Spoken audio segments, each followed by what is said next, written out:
Bismillah. Assalamualaikum warahmatullahi wabarakatuh. Perkenalkan, nama saya Narsita Putri Haryanti. Di sini saya bersama dengan tiga orang teman saya, yaitu Oksana, Alia, dan Julia. Di sini saya akan mempresentasikan final project pengukuran kinerja model klasifikasi pada algoritma supervised learning untuk kualitas udara. Algoritmanya itu dari random forest, SVM, dan Naive Bayes, dan KNN. Next.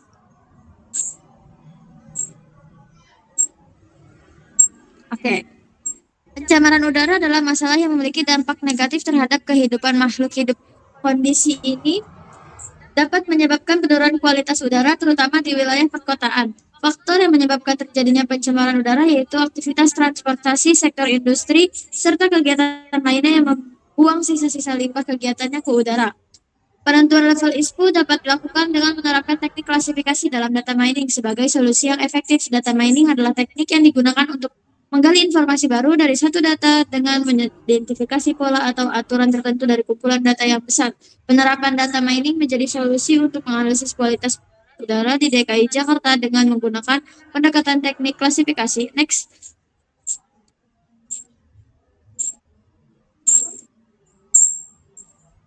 Ya, di sini ada metode penelitian. Dataset ini berisi data kualitas udara dengan fitur konsentrasi gas dan partikel. Algoritma yang diuji dengan metrik akurasi, presisi, recall, dan F1 score. Evaluasinya dilakukan pada 4 algoritma utama yang telah disebutkan tadi. Ya, selanjutnya silakan Alia. Selanjutnya di sini data kualitas udaranya berisikan tabel. Yang pertama ada tabel tanggal, kemudian ada PM10, PM2,5, kemudian SO2, CO2, O3, max, serta kategori dan stasiun. Nah, data kualitas udara dapat divisualisasikan di sini kategori sedang yaitu memiliki 77,0%, kategori tidak sehat 0,1%, kategori baik 9,2%, dan kategori tidak sehat ada 13,7%.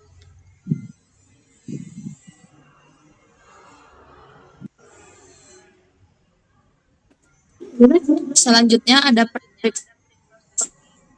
processing. Di sini pertama menghitung jumlah kemunculan atau frekuensi setiap nilai unik pada kolom dengan value kategori. Lalu selanjutnya mengganti nilai sedang menjadi baik di dalam kolom kategori yang tadi.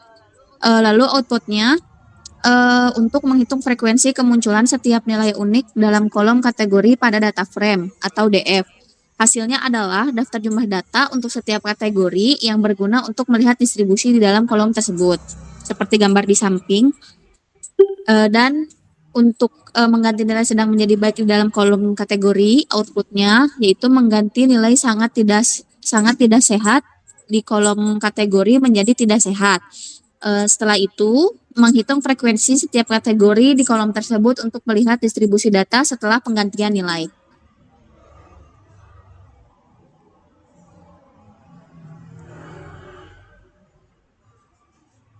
Selanjutnya di sini ada encode kategori fitur, yaitu di sini mengubah kolom kategori menjadi angka, dan ini ada source code-nya. Lalu outputnya di sini ada kolom tanggal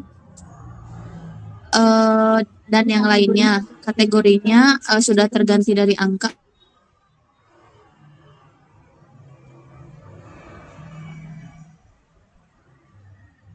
Ya, selanjutnya ada Julia.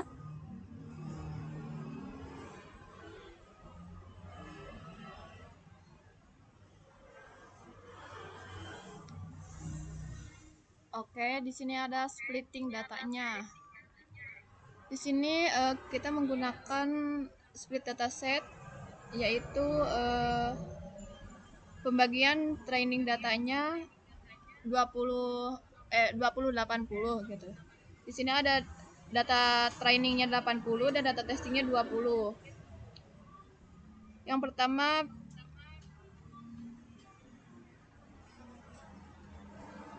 Dan hasilnya adalah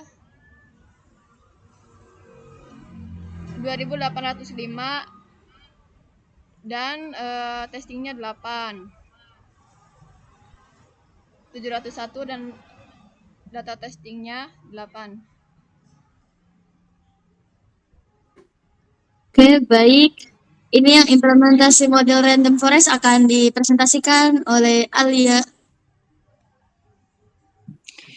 Selanjutnya di sini pengimplementasian algoritma random forest. Sebelumnya, random forest merupakan metode bagging atau metode yang membagikan jumlah tree dari data sampel di mana pembuatan satu tree pada saat training tidak bergantung pada tree sebelumnya. Kemudian keputusan diambil berdasarkan voting terbanyak. Nah, di sini langsung saja untuk pengimplementasian kodenya sebelumnya sudah pembagian data untuk data training yaitu 80 dan data testingnya yaitu 20. Nah, di sini merupakan kode untuk melatih modelnya dan kemudian yang di bawahnya ini adalah untuk memprediksi data testingnya. Nah, untuk hasilnya di sini hasil evaluasi dari random forest menggunakan conversion metric dengan akurasi yang cukup bagus yaitu 1,0 atau 100 dan precision recall-nya juga di sini bernilai bagus. Kemudian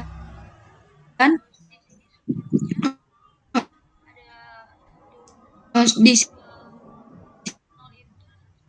sini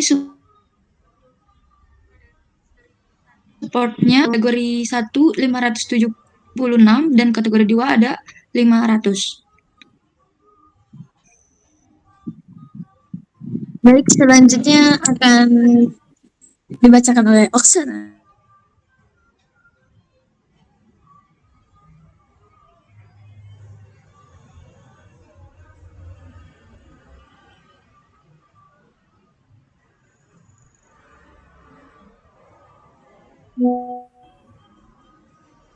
Kita tahu selanjutnya di sini pakai yang ada metode Naive Bayes. Ini untuk data training dan data testingnya masih sama 80-20 dan di sini ada source code-nya menggunakan Gaussian Naive Bayes. Next.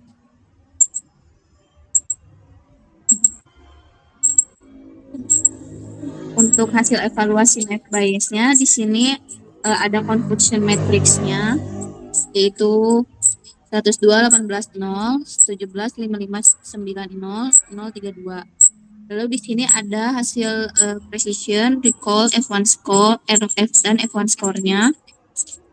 Karena di sini menggunakan metode Naive Bayes memiliki akurasi 0,9 sekian. Oke, selanjutnya untuk model KNN akan dibacakan oleh Julia Rahmawati Fadila. Oke, selanjutnya di sini algoritma yang ketiga itu menggunakan implementasi model KNN atau Kiner Snake Board. Yang pertama di sini kita adalah import library-nya dan K1 ini adalah nilai jumlah tetangga terdekatnya dan satu ini adalah nilainya.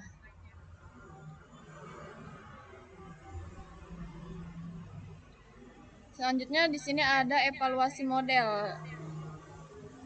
Jadi outputnya ini ada confusion matrix-nya dinilai K1 ini mendapatkan akurasi 90 dan supportnya 701.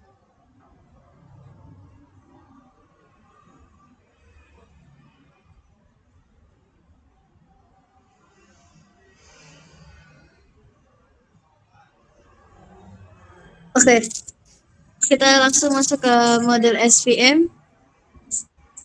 Di sini pakai model SVM-nya menggunakan kernel linear C1 dan probability-nya true. Kita langsung ke latih modelnya, evaluasi. model. Next. Ya, di sini sudah ada hasilnya, yaitu convolution matrixnya 120, 576 dan 5. Itu datanya sudah bersih karena miring gitu ya. Terus precisionnya sempurna, semuanya 100 dari akurasi, precision, recall, dan F1 skornya 100. Jadi akurasi skornya sangat sempurna. Baik, kesimpulan akan dibacakan oleh Julia.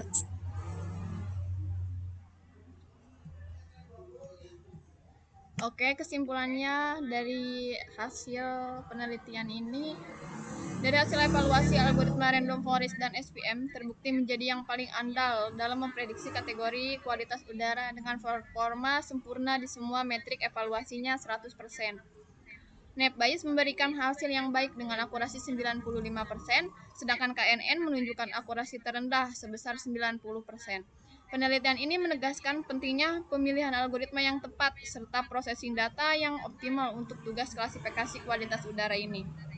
Hasil ini dapat menjadi dasar untuk mengembangkan lebih lanjut dalam upaya mengurangi dampak populasi udara terhadap kesehatan manusia dan lingkungannya.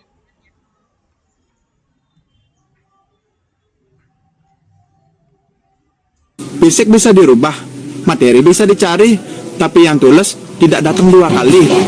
Jam menyalawi. Agus nih bos, tamplek dong. Baik, sekian dari presentasi kami. Mohon maaf apabila ada kesalahan saat membaca atau codingannya. Wabillahi taufiq wal hidayah. Wassalamualaikum warahmatullahi wabarakatuh. Fisik bisa dirubah, materi bisa dicari, tapi yang tulus